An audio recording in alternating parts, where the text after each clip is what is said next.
Welcome back to the Behind the Well Show. I'm your host, Roger Abel, here with Elias, Randel. Eli, last week was a nice week for the markets. We finally got a little bit of a rebound, and I actually saw a headline this morning on Bloomberg. Actually, two that kind of caught my mind. One was the FOMO that fund managers are having, as we saw this past rally. And, you know, for those that don't know what FOMO is, it's fear of missing out. And we actually had this discussion that at some point people are going to be nervous that they're going to miss the downturn in the market. And whether it's a head fake, a bear market rally, I don't know, but the market seems to have done significantly better in the last 7 or 8 days. And hopefully it's relieving some anxiety that some people may have about the markets. So the article that you saw was about institutional money managers? Yeah. And they don't know when to buy, right? That's what it's getting at? Fear of missing out. Because think about a fund manager. If you're a fund, and I looked at a mutual fund that I have in my personal portfolio and it had like 9% in cash. And it's a growth fund. Had 9% in cash. Well, if the market rallies and that manager sits on 9% in cash, what's it going to look like at year end? Yeah, they're not going to have the performance they could have. Right. Now they're not going to stack up against their peers, start talking about a lower Morningstar rating. Maybe they miss a bonus. So all of a sudden, there's this fear of missing out in this little market rally we have, because what it really shows is people don't know. They don't know when the right time is to buy. And I started thinking about this on my way to work. This is what makes timing the market so hard, because now they're letting emotions run its course. Boy, I don't want to underperform my peers because I was in cash and the market's rallying. I better get in. What happens to the markets then? It makes it exponentially faster going up because everybody's piling in. And all of those, I guess I don't know all. This is some speculation, but a lot of those money managers are probably measured against the S&P 500 and their peers. They're going to get benchmarked. I mean, whether their employer benchmarks them or Morningstar, they're getting benchmarked. So if you've got a growth fund and the overall performance of growth fund was minus 21% for calendar year 2022, and you're minus 26, how's that look? You underperform your peers by 20%. And I'm not saying that's the level of discrepancy we'll see, but there are definitely going to be some that do better than others unless they're just closet indexers, right? There's a whole bunch of funds that call themselves actively managed that are closet indexers. But I just thought it was funny the amount of retail, or not retail, but the amount of money managers that are running to get back into the market. Yeah, well, do you think there's retail investors that are ready to get back in or deploy cash that they have? I don't think so. I think if retail investors are out, they're out, and they'll get back in when things get really good again. And what I mean by that, after a recovery? Yeah, that's the normal cycle for a retail investor. It's capitulation. They give up. And I don't know as if we've actually hit capitulation in the market, but on the retail side, there are some people who've given up. They're like, the market's down 25. I can't take more. They get out, and then they get fear of missing out when the market goes back to where it was. Like, man, I missed out on all that. I better get back in. And they missed out on all the gains. And it's the number one reason we talk to people on the show really about not trying to time a market. It's really, really hard to do. And truth be told, most people aren't going to be able to do it on a consistent basis. I'm sure there's times when you can get lucky. Anybody can get lucky a time or two, but it's being consistent about it. What about consistently lucky? I wish. Yeah, me too. I actually, I was on Facebook, and there was a Facebook or YouTube Reels, and some guy was like, let me show you how to win at the slot machine. I'm like, this should be good. And he's looking for in the machine. I'm like, this is such a scam. You are never going to win at that slot machine. There's not a way to cheat it unless you have like some cheat code from the manufacturer. I think there's a guy who used to work on those slot machines in Vegas. I think I saw a Netflix like documentary, and he actually understood like the inner workings of the slot machines because he was programming them. And that's can you cheat if you know that? Is there a way? Well, I'm sure if you know the internal workings and you're doing the programming. But outside of that, I don't think average Joe on the street's going to figure out how to beat the slot machines. Nope. So consistently lucky, I don't think that can happen. But a couple of things we want to talk about today. we're hitting close to the end of the year. So I want to talk about 9 money moves to do, or that you should at least look at doing before year end. And one of the things that we're getting a lot of questions about right now are Roth conversions. And it's because of a couple factors. One, there's this fear that we're going to have increased tax rates in the future. And as we know, some of the Tax and Jobs Cut Act tax benefits go away in 2025. But the second thing is when the market's down 20, 25%, people see that as opportunistic to do a conversion, as long as you're just converting, the shares to that Roth IRA. One of the things I thought we should talk about are what are some of the pitfalls or mistakes that people fall into here, Elias, and how can we actually avoid them? I have my kind of bias as to what I think the number one pitfall is, but what's your number one kind of pitfall people fall into? For Roth conversions? Yeah, for Roth conversions. Probably ignoring all the tax consequences or the full tax consequences. And then maybe, really it depends on the person, right? But sometimes if you're going to withhold those taxes and then only deposit into your Roth the net tax amount, it might take significantly longer to make those gains back. So it's usually better to just have the money in cash to pay the taxes. So I would think that's maybe an overlooked thing. Sometimes people just want to do Roth conversions for the future tax-free growth without considering where you're going to pay those taxes from. Yeah, what source? I agree with that. I don't think people should do a Roth conversion unless they have the cash to pay the tax.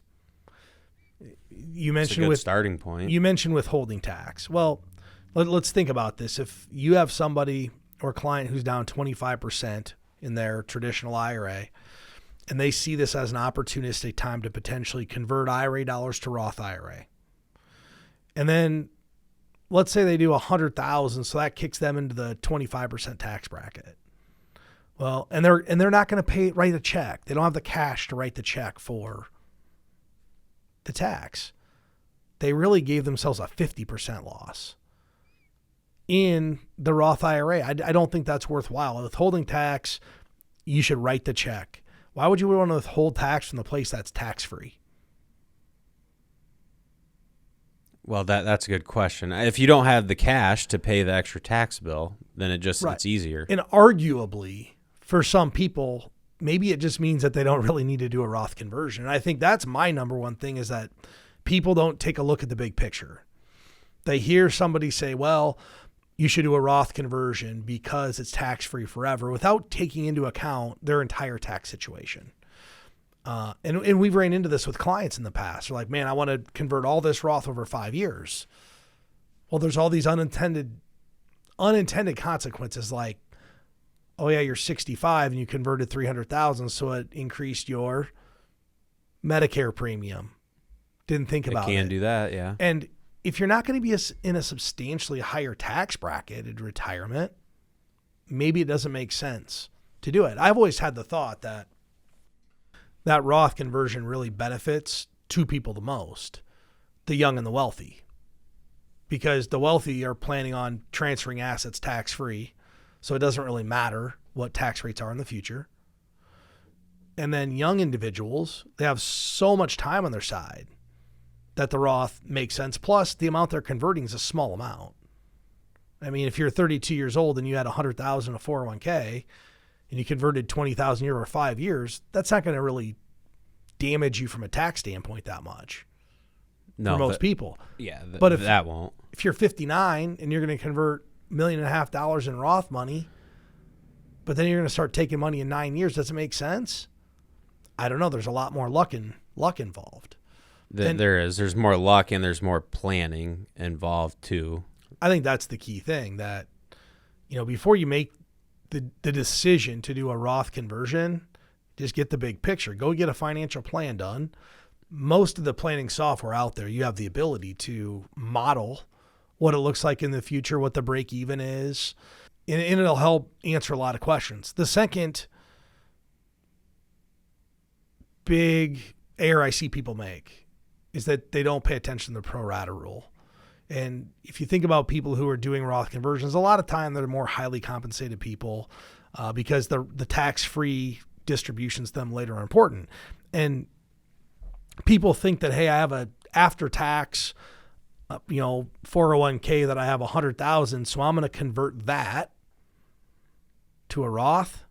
But there's this pro rata rule. If you have any other IRAs out there, it's only a proportionate tax benefit to that after-tax account. So you have to be careful that you don't have any traditional IRAs when you're doing these conversions, because you could inadvertently not get the tax benefit which you think you're entitled to get. So the best thing to do on a Roth conversion is consult your financial advisor and your CPA. Ideally, if somebody's doing a Roth conversion, they're working in concert with their CPA and their financial advisor together. If you think about our clients that do this, in a lot of our clients use the same CPA. We call the CPA and say, hey, what do you think about this situation? He prints out a 14-page report for them and says, here's all the different scenarios, and this is where I believe it makes the most sense for you long term. Yeah, so we have clients that their CPA is doing an analysis of this decision, and then we're doing on our end a plan and analysis of the decision. So there's more to it than, well, I just think I should do it, right? We're doing all those things. We're looking at the big picture, figuring out the pro rata rules if they're subject to any of that. And then ultimately there's a balance, right, of the tax consequences today versus the future benefit. But those are all things that you need to talk about and at least think through so you can make a good decision, right? Some of those you might get the information back and think, well, I don't really like that. Like, let's say the tax consequence today. Well, of course you're not going to like it, but is it in your best long-term interest? It could be, but at least you'll know it going in and you'll understand what you're trying to accomplish. And here's one thing: anybody who's having only their attorney, or not their attorney, but only their CPA put together the analysis, your CPA for the most part, and what they're hired to do is just look at the tax situation. We found this out with some people we work with. They don't look at what's going to happen to your Medicare premiums. They're strictly looking at it from a long-term tax situation. So that's where you might want to let your financial advisor review what the CPA has come up with and make sure it still makes sense for where you are and where you want to go in the future. I think, Elias, that most people would agree 2022 is kind of a year to forget from a financial standpoint. I can't believe we're already almost to November, but we can almost put this year behind us. I think most people will be happy to do that. So as we cover the 9 money moves you guys can make, or people should make before the end of the year, because we get to start fresh, you can start your new goals now. Just like we had a meeting this morning regarding business planning, we're already setting our goals for 2023 and laying a map out today to try to get them accomplished. Individuals can do this with their money too.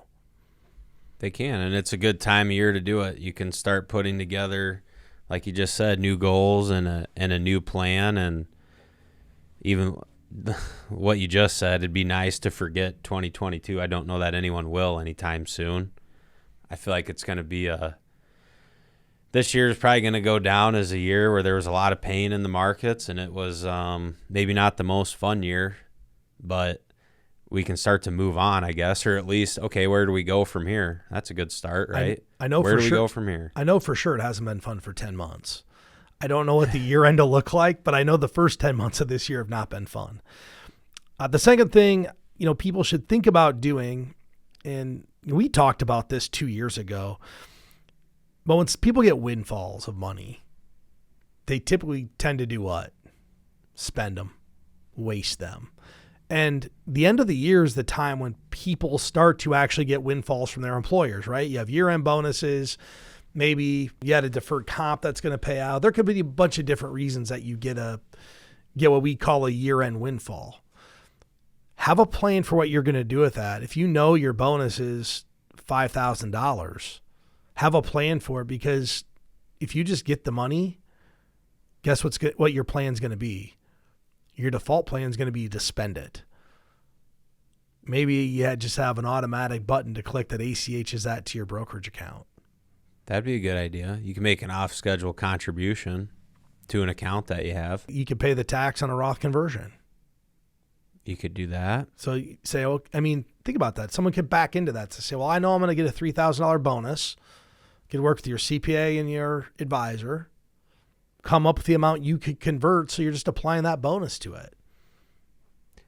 Yeah, and I would say that's a good idea. I would also say in a year where markets are down 20 to 25% and you have extra cash, I don't see how in the future you're going to be upset that you deployed some of that cash into the markets, whether it's an ETF or a mutual fund or something. But I don't know. I mean, there's no historical data that says when the market's down 20 to 25%, it's not a good buying opportunity. So I would keep that in mind too. I agree with that. But also with a year-end windfall, sometimes the best investment's not an investment. It's paying off your 19% credit card bill that you have.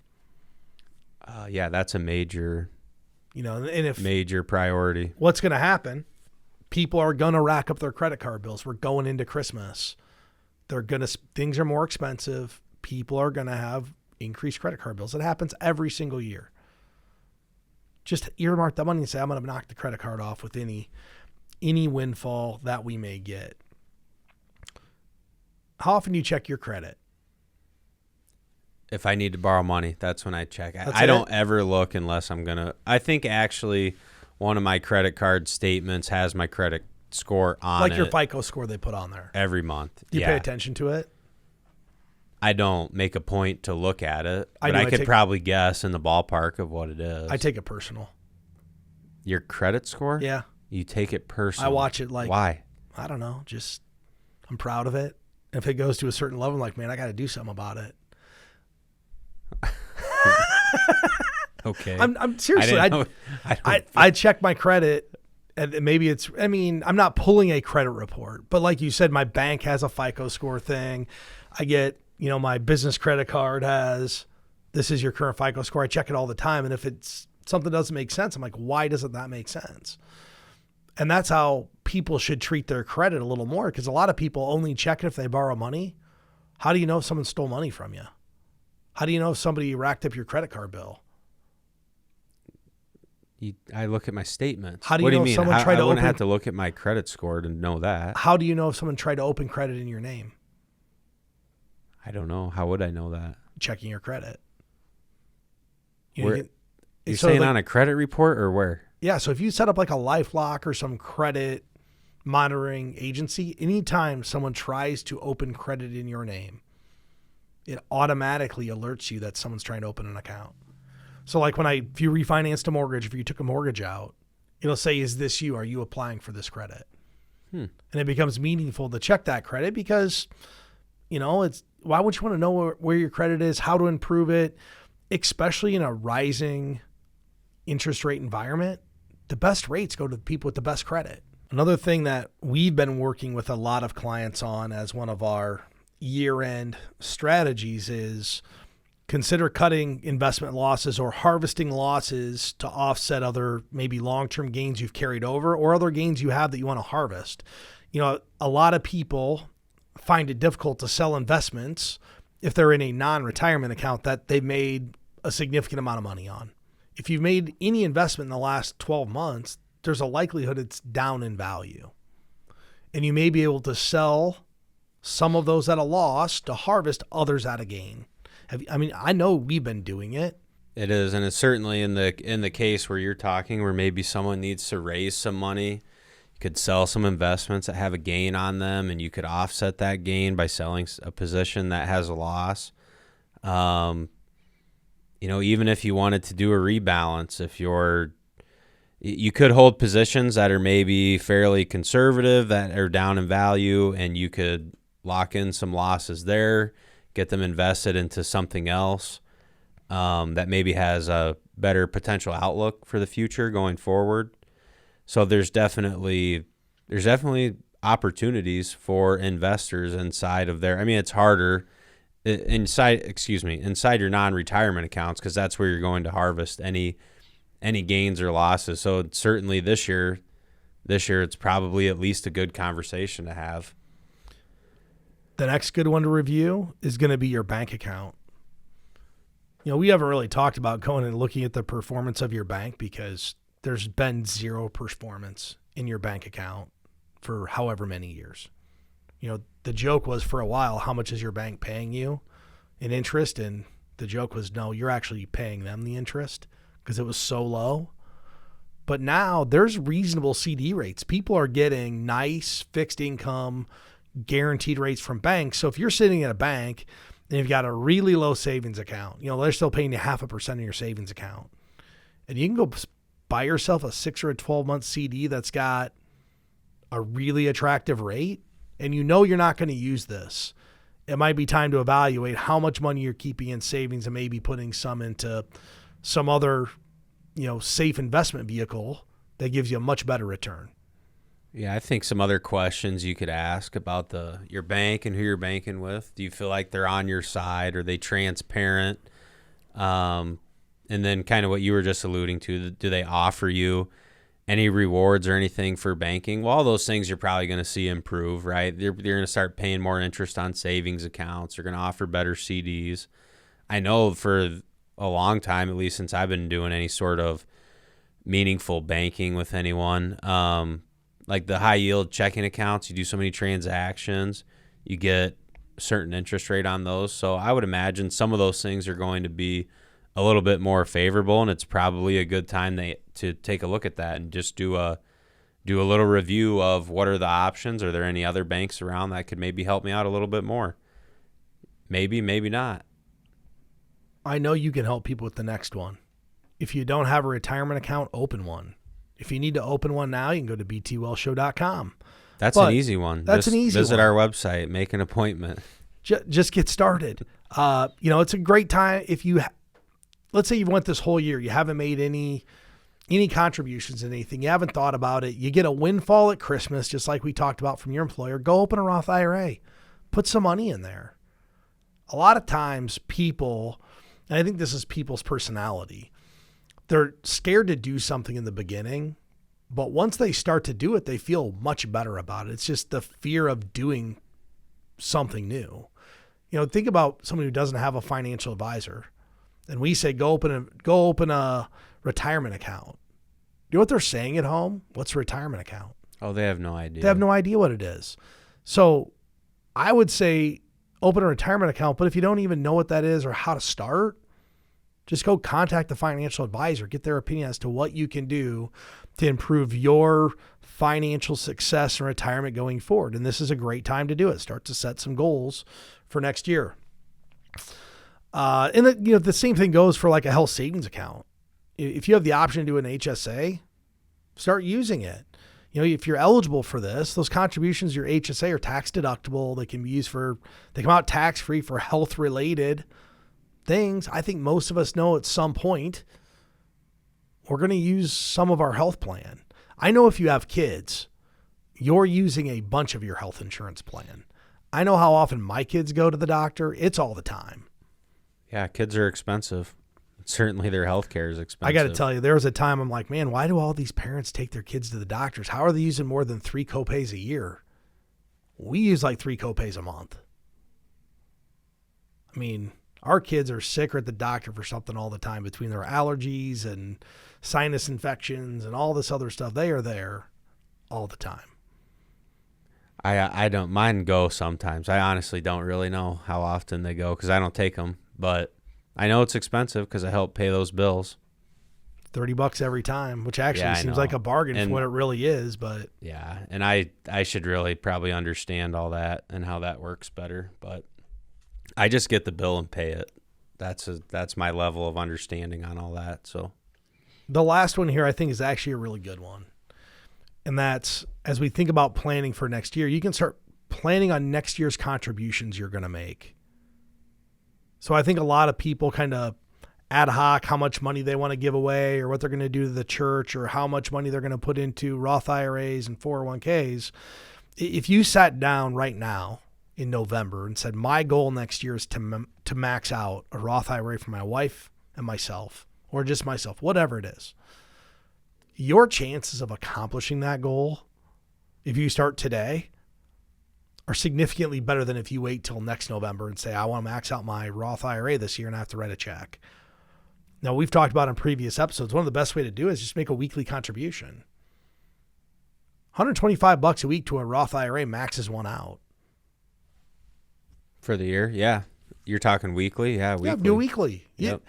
All these are options. I mean, we do a bad job of offering people the option of doing a monthly contribution. Weekly's great.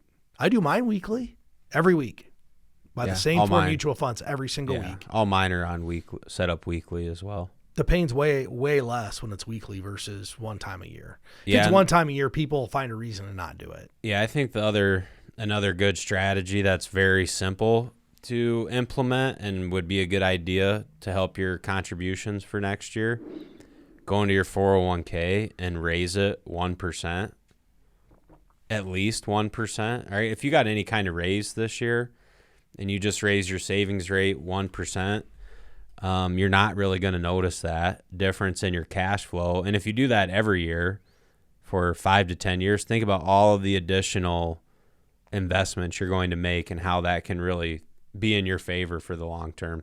So that's a very simple, and one thing I really like we run into sometimes, there's 401k plans out there that they do the automatic escalation where you can say, I want to increase 1% every year, and it does it automatically.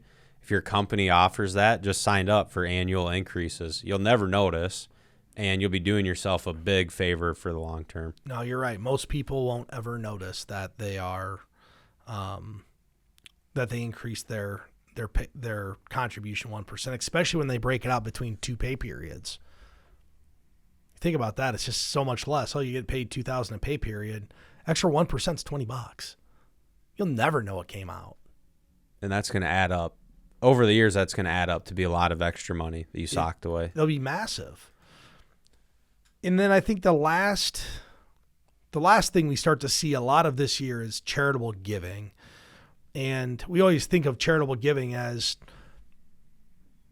benefits to others. And that, I think people that have a charitable inclination, that's why they're doing it. There is benefits to you from a tax standpoint when you do charitable giving. You know, I don't think people who gift money give it away just for taxes. I think people think that. I think it's an added benefit. It's a benefit. It makes them feel good. They want to help an organization or a subset of people who maybe is less fortunate. And oh, by the way, they get a tax benefit for doing so. I really appreciated this show, Elias. It's great to have you back. Thanks. I appreciate you, Roger. Hey, Elias, the show would not, it's kind of like Doug Wagner. The show wouldn't be the same without you, just like our radio show is not the same without Doug. With that said, I want to thank everybody for listening. If you need help with anything we talked about today, you can go to btwellshow.com.